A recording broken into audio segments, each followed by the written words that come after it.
That viral clip of Truey Brown laughing looks like pure happiness. But what if that exact moment was used to hide a family quietly breaking apart behind the scenes? What if everything you thought you knew about sister wives was only half the story?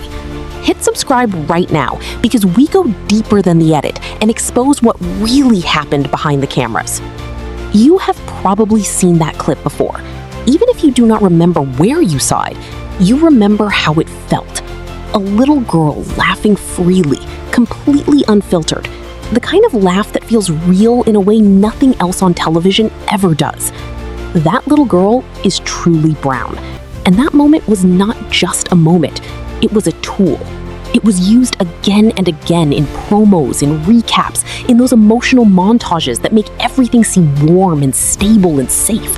It was presented as proof that everything you were watching worked, that this family was different in a good way, that this story was not about struggle, but about something beautiful and lasting. But here is where everything starts to shift.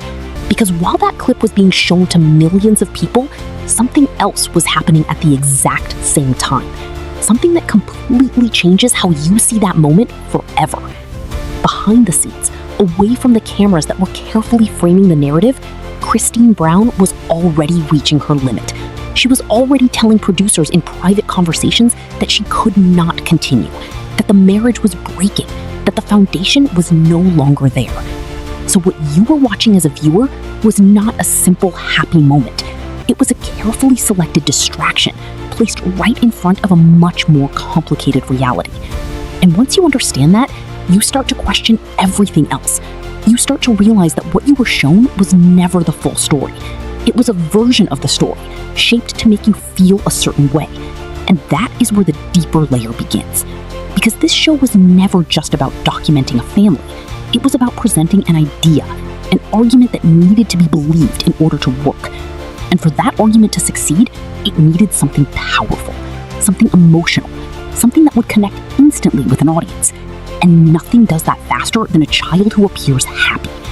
Truly became that without ever choosing it. She became the image that reassured viewers every time doubt started to appear, every time tension showed up, every time the cracks became visible. The narrative would shift back to her laughter. Questions that do not have simple answers. Because who is responsible for deciding what should be shown? Who is responsible for protecting moments that should remain private? Who is responsible when those lines become blurred? And the truth is, there is no single answer. Because the system itself is built in a way that prioritizes continuation. It prioritizes content. It prioritizes keeping the story moving forward, even when the people inside that story are dealing with things that are not meant to be public. And then you arrive at the moment that changed everything.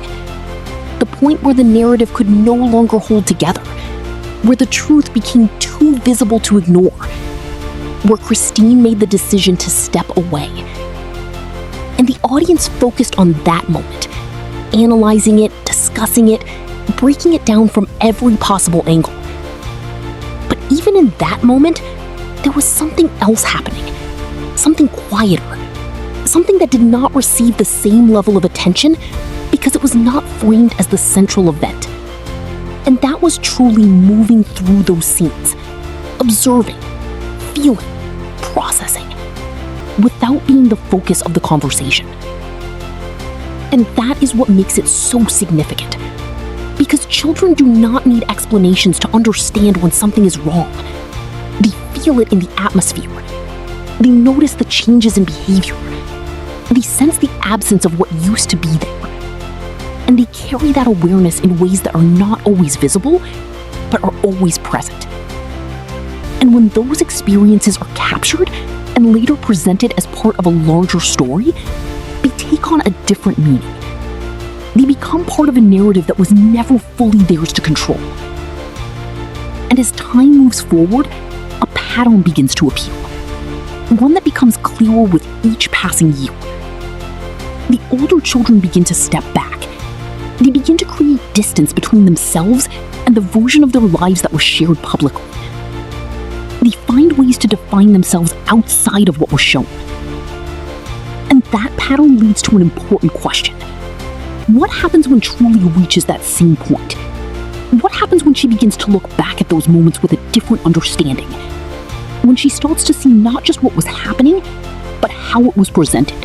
Here is where the story becomes harder to ignore. Because once you start looking beyond what was shown, you begin to notice patterns that were always there, but easy to overlook.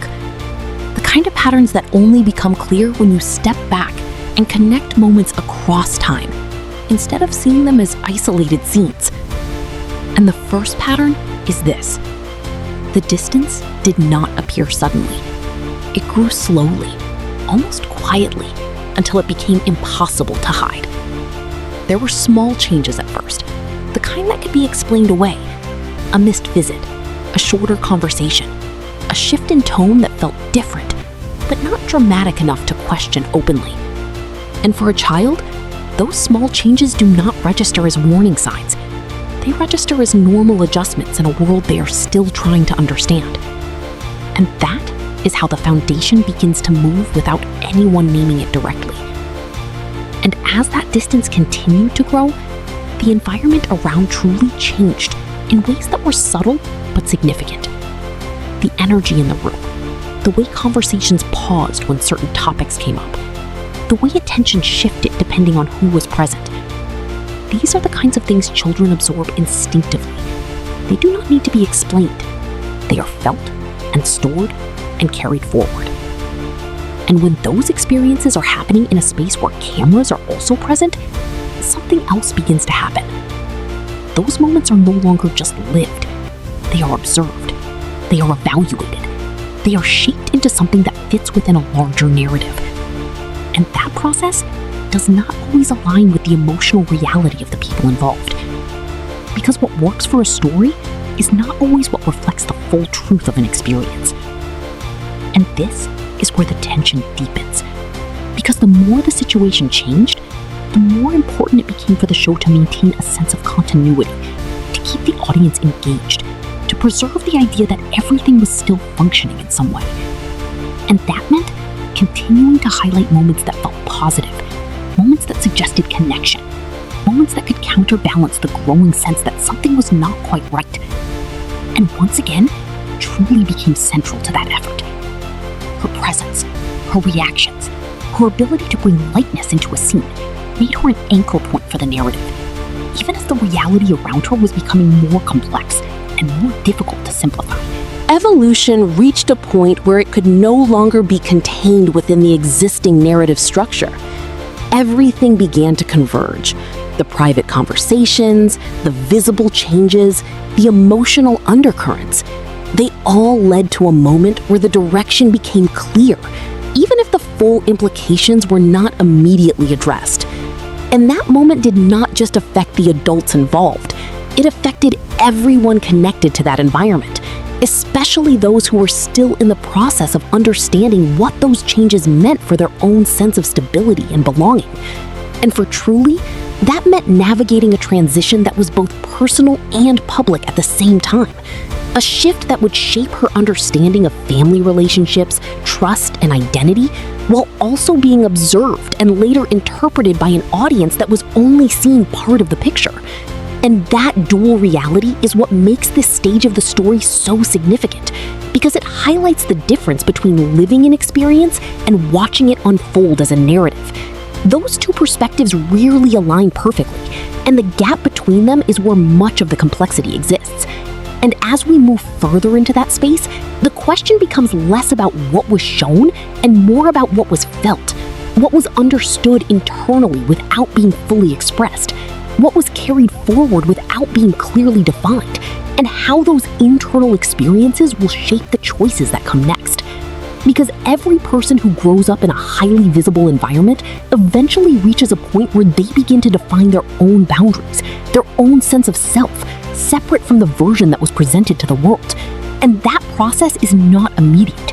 It unfolds over time, influenced by personality, by relationships, by reflection, and by the gradual realization that identity is something that can be reclaimed, reshaped, and redefined. And when that process begins, it often brings with it a shift in how the past is viewed. Moments that once seemed simple take on new meaning. Experiences that were accepted without question are re-examined with a deeper level of understanding. And that is where the next phase of this story begins to take form. Not as something driven by external narrative, but as something shaped by personal perspective and choice. And that transition is rarely visible in a single moment. It is gradual, it is layered, it builds quietly until it becomes clear that the direction has changed. And when that happens, it creates a new kind of tension. One that is not about what is happening in front of the camera, but about what is happening. The story reaches a point where silence becomes louder than words. Because once you understand everything that came before, you start to see that nothing was ever as simple as it looked on screen. Every moment, every scene, every interaction begins to feel different. Not because the events changed, but because your understanding of them did. And that is where the final layer begins to form. Because now, the focus is no longer just on what was shown, but on what was never acknowledged, what was never directly addressed, and what was quietly carried forward without explanation. And as time moves forward, the distance inside the family does not just remain, it evolves. It reshapes itself into something more permanent, something that cannot be edited out or reframed for television. And that is when the reality of growing up in that environment becomes clearer. Because childhood is not just about the moments you remember, it is also about the moments you do not fully understand until much later. And for someone like Truey, those moments were not isolated. They were continuous, part of a larger unfolding story that she was living in real time, without the benefit of hindsight or distance. And that is what makes her experience different from what audiences saw. Because viewers saw episodes, she experienced years. And those years were not structured like television. They were unpredictable, inconsistent, and emotionally complex in ways that cannot be fully captured by editing. And as the older siblings begin to establish their own identities outside of the show, you begin to notice a pattern forming, a quiet but consistent movement away from the version of reality that was once presented as permanent. And that movement is not loud, it is not dramatic, it is gradual. It happens in interviews, in social media, in personal choices, in the way they speak about their past with more clarity and interviews, in social media, in personal choices, in the way they speak about their past with more clarity and less ambiguity.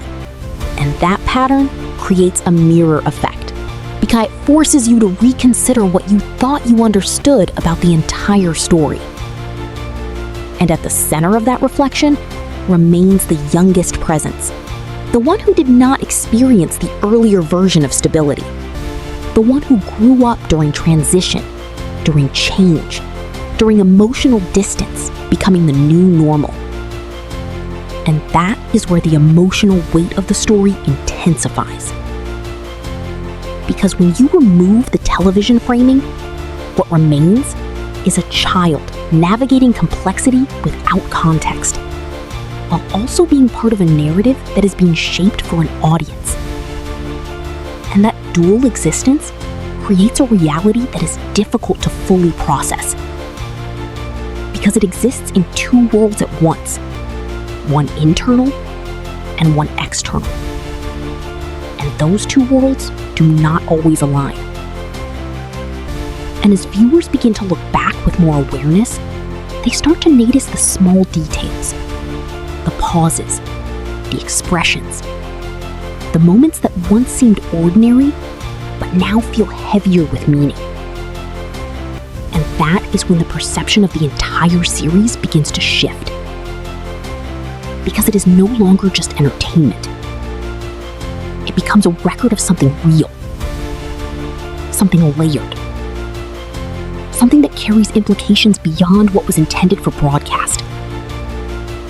And in that realization, there is a kind of discomfort, but also a kind of clarity, because it forces a question that cannot be ignored. What does it mean for a childhood to exist in public view? And what does it mean when that childhood becomes part of a long-running narrative that outlive certain relationships and changes shape over time. And as this question settles, the final understanding begins to form. Not as a conclusion, but as awareness that some stories do not end neatly. They continue